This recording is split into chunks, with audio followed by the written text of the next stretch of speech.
Okay, the test went fine, so I just shut down my rig. I'm about to install the fourth graphics card.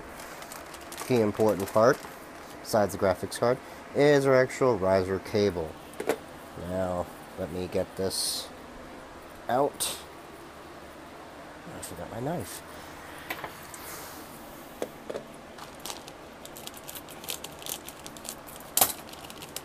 Pardon, I don't have a stand. Okay, so you see I opened it up. These are what we call powered risers, PCI X1 to X16.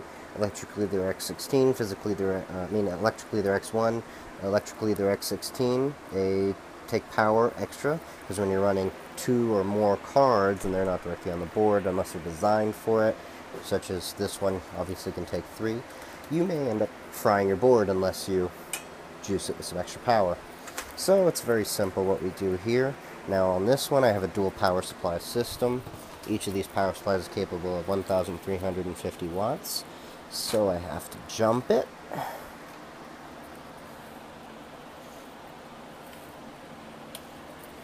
Alright.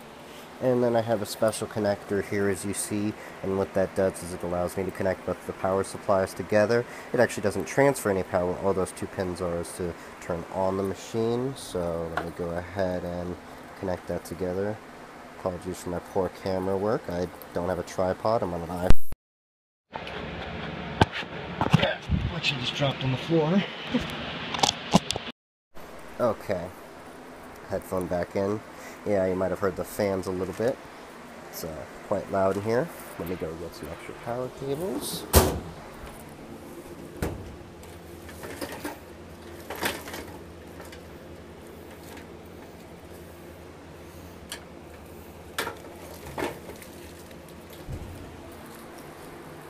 So we've got our power cables right here. That's for the graphics card. Let me undo that.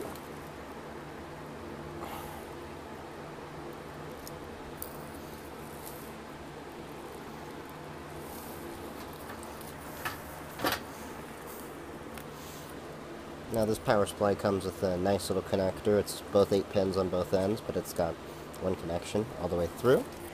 Then I need a 4-pin Molex. I choose a modular system for my cables to keep them nice and tidy, so I don't have to use all the cables that I don't need. Alright.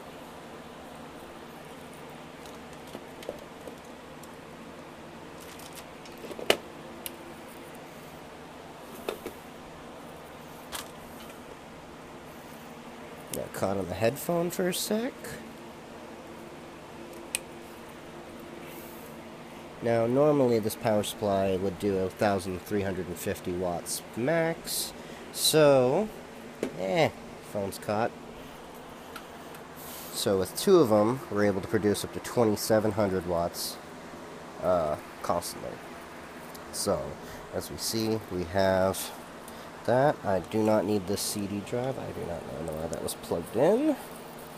Let's take that off, save us another 30 watts.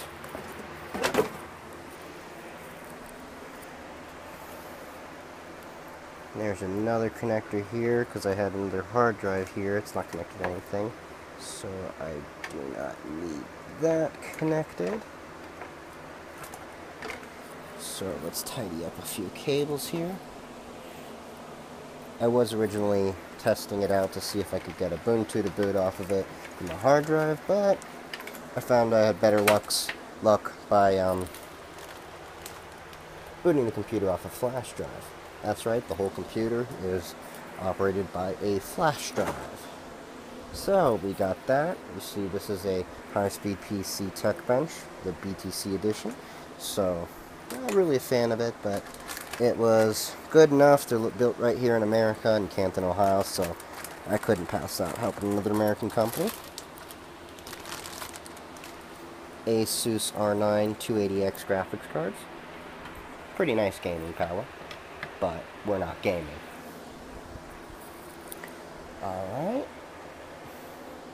Now we got these little thumb screws at the top. I stash them to the side for when I need them again. Gotta move you over. These are just to help keep them in place so they don't slip and slide around. if you're wondering what those little blue connectors are on top, those are what we call crossfire connectors. If you were doing gaming, you would actually have a crossfire bridge, like one of these guys, and you would just plug it in right there, and it would allow the graphics cards to talk to each other without having to pass through the bus on the computer. So it's a quicker way. But seeing as we are not doing that, we are mining, we want each one to operate independently, so we don't put the bridge on to get the best performance. So if you are planning to do this on a gaming computer and you do have Crossfire or SLI, I don't know why you're mining on an NVIDIA to begin with, because NVIDIA is one of the worst ones to be mining on. NVIDIA has the 5-cycle penalty, though I hear their new graphics cards are going to remedy that issue because they're taking Bitcoin and Litecoin mining seriously. So we got that lined up right there.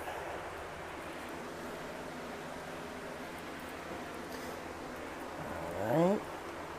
I always put the second one in just as a precaution. Note to advice, when you're building a computer and you have multiple graphics cards, you can stack them on top of each other if they're doing gaming for a few hour spurts. They might get a little hot, but what I do is, since they're running 24/7, I like to have a nice little gap. I do the 2-finger rule. So if you get 2 fingers in, that's good enough airflow for me. Alright, so we have that connected. We have our graphics card that needs to be powered. Now if you notice there's an 8-pin connector and this 2 is here off here. That's because some of these connectors, they use what we call a 6-pin connector. That's the older style PCI Express one. So we simply get that in. One second, I'm going to put the phone down so I can get a second hand in. The problem with these 6+2 connectors is that they take kind of sometimes 2 hands to get them in right. And then once it's in, it's as simple as you make sure that it clicks right in. Alright, got a click.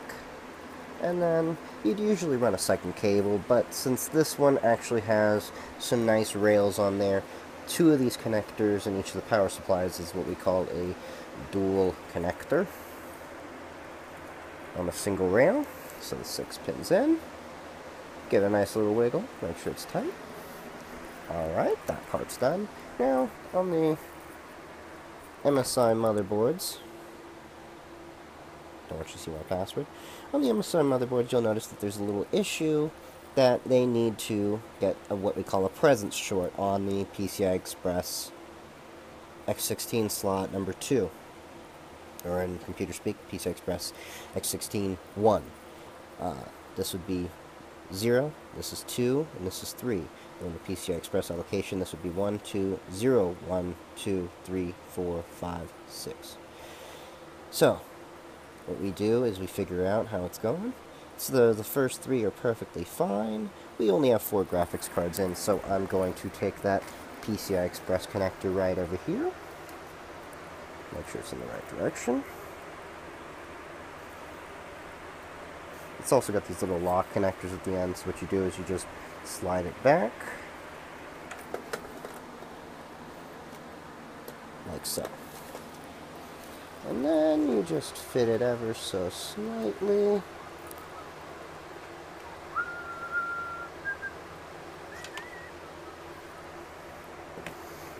What's up, Adam?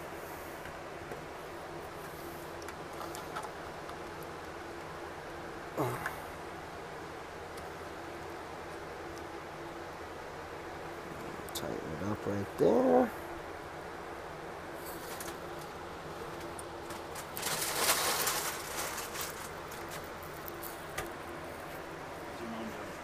Oh, she's doing fine. Feeling better? Oh yeah, hell yeah. There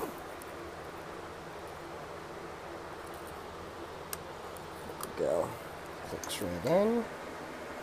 And then we just put it right into that slot. Seeing as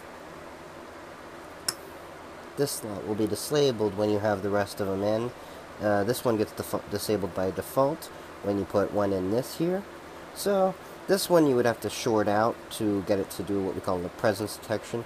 It's called presence shorting. So we will just put number 4 in here. We're going to put 5 in here. And then we're going to put number 6 over here with some little cable I have away. Okay. Cable you need is just really some single solid stranded 26 gauge wire. Pick it up at Radio Shack, about $5. You'll only need like that much, not a lot. So we put it in, and then if you notice we have these powered connectors here. Now you don't need a powered riser if you're only doing 1 or 2 graphics cards, but seeing as we are doing a total of 6 to be planned on this machine, we're going to go ahead and do that so we can reduce the risk of fire. Alright, so it's connected in. And then since I had the second power supply off, we gotta make sure it's on. They are both on. And if you notice, we had special wiring for this. Hospital grade isolated ground outlets. Each one's on its own separate circuit. Alright, so we got that done. And the next thing to do, check our connections. I'm a little anal about making sure my power supplies are straight. It's not really necessary. What these also have, another thing to note, is they have a switch that allows you to choose if you want to have a multiple rail or a single rail system. I always recommend a multi-rail system. This way you can reduce the amount of stress on a single rail, as well as reduce points of failure. And then all there's left to do is turn it on. Look at the pretty blue.